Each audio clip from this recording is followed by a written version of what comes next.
আইনজীবী সাইফুল ইসলামের নির্মম হত্যাকাণ্ড ও চট্টগ্রাম আদালতে মসজিদে হামলার পরেও কোনো হিন্দুর বাড়িতে হামলা হয়নি, কোনো মন্দিরে হামলা হয়নি, বরং হিন্দু ভাইদের এবং মন্দিরের নিরাপত্তা বাড়ানো হয়েছে।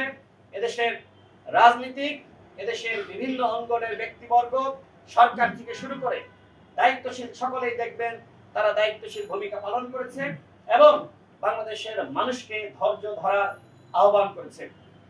ভারত মনে করেছিল ষড়যন্ত্রের ফাঁদে পা দিয়ে বাংলাদেশের জনগণ বিভ্রান্ত হবে এবং হিন্দুদের বাড়ি ঘরে হামলা চালাবে এবং ভাঙচুর করবে, কিন্তু বাংলাদেশের জনগণ সেটি করেনি। ভারত মনে করেছিল যদি হিন্দুদের বাড়ি ঘরে এবং একই সাথে মন্দিরে হামলা করা হয় তাহলে তারা একটি যুদ্ধ করার বা যুদ্ধ বাঁধানোর একটি ক্ষেত্র তারা খুঁজে পাবে, কিন্তু এদেশের জনগণের বিচক্ষণতার কাছে ভারতের ষড়যন্ত্রের পরাজয় নিশ্চিত হয়েছে। শুধুমাত্র বাংলাদেশের বাইরে থেকেই বা ভারত থেকেই ষড়যন্ত্র হচ্ছে এটি কিন্তু নয়, বাংলাদেশেও বিভিন্ন ধরনের ষড়যন্ত্র বিদ্যমান। সিন্ডিকেট ও বাজার মনিটরিং এর অভাবে দ্রব্যমূল্যের দাম আকাশ ছোঁয়া। আপনারা সাংবাদিক ভাইরা আপনারাও জানেন, দেশের মানুষ জানে, সবাই জানে, রাস্তাঘাটে বের হলে রিক্সা চালক থেকে শুরু করে যারা সাধারণ খেটে খাওয়া মানুষ তারা কিন্তু এই দ্রব্যমূল্যের একের পর এক দাম বাড়ছে, যে কারণে সরকারের উপরে তাদের অসন্তুষ্টি বাড়ছে। আইন শৃঙ্খলা পরিস্থিতি এখনো পর্যন্ত নিয়ন্ত্রণ করা সম্ভবপর হয়নি।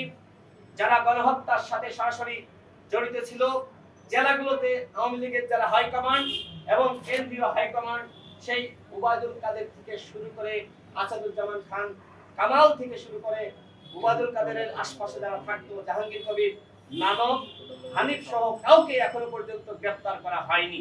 আমরা দেখেছি আরাফাতের আটককে কেন্দ্র করে নাটক মঞ্চায়ন করা হয়েছে।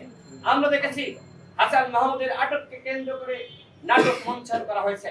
সেনাবাহিনীর পক্ষ থেকে বলা হয়েছিল 626 জন সেনা হেফাজতে রয়েছে। এখনো পর্যন্ত অন্তর্বর্তীকালীন সরকারের মাননীয় প্রধান উপদেষ্টা সেই 626 জনের তালিকা প্রকাশ করেননি। ওই 626 জনের কারা কারা পালিয়ে গেছে, কিভাবে পালিয়ে গেল আমরা সেটি জানতে চাই এবং আবারও দাবি করছি সেই 626 জনের তালিকা অনতিবিলম্বে প্রকাশ করতে হবে।